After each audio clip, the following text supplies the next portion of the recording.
За основците и средношколците денеска е последниот училишен ден. Во Куманово наставата заврши за вкупно 10.307 ученици од основните училишта и 4.980 ученици од средните училишта.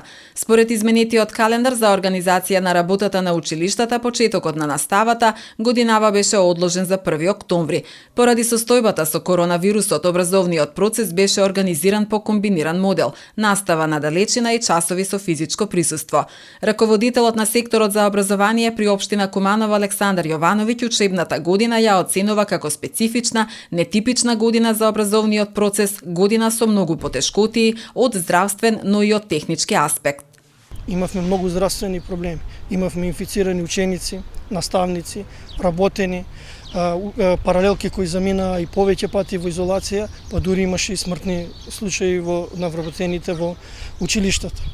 Потоа проблеми со онлайн наставата. Знаеме дека учениците од 1 до 3 одделение беа со физичко присуство во училиштето и другите ученици беа преку онлайн настава. Само учениците од средните училишта наставата по практична настава ја реализираа со физичко присуство и нормално сите тие со одредени здравствени протоколи. Исто така, реков, многу тешка, напорна година. Благодарност до наставниците, благодарност до учениците и благодарност и до родителите за истрајноста што ја покажаа во целата учебна година. Имаше многу проблеми. Проблеми од типот на немање IT уред, нестабилна или паѓање на интернет конекцијата.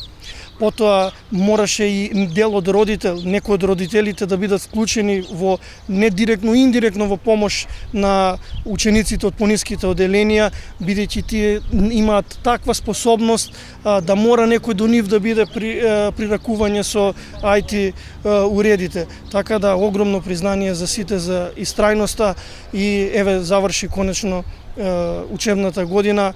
Министерството за образование и наука во соработка со Комисијата за заштита од заразни болести и Министерството за здравство ќе утврдува како ќе се реализира наставата од септември, во зависност од состојбата со коронавирусот. Со нетрпение го iščekуваме одлуката која треба да биде донесена од ресорното министерство на крајот на месецот јуни за тоа како ќе започне учебната година на 1 септември за учебната 2021-2022 година и доколку не прашувате, сите сме сложни, и наставниците, и ние во сектор, и вработените, и учениците и родителите, дека наставата, онлайн наставата не може да го замени физичкото присуство на учениците и наставниците во училиштето и дека подобри резултати ќе даде и нормално е дека подобри резултати ќе даде наставата кога се реализира со физичко присуство во училиштето, така да искрено се надеваме дека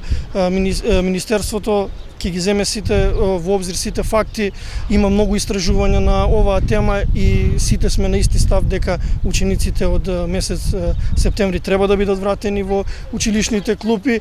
Раководителот Јовановиќ посочува дека освен што ќе ја следат епидемиолошката состојба и насоките на ресорното министерство, воедно ќе се подготвуваат и за новиот концепт за основно образование кој што стартува за 1 одделение и новите наставни содржини за 4 одделение.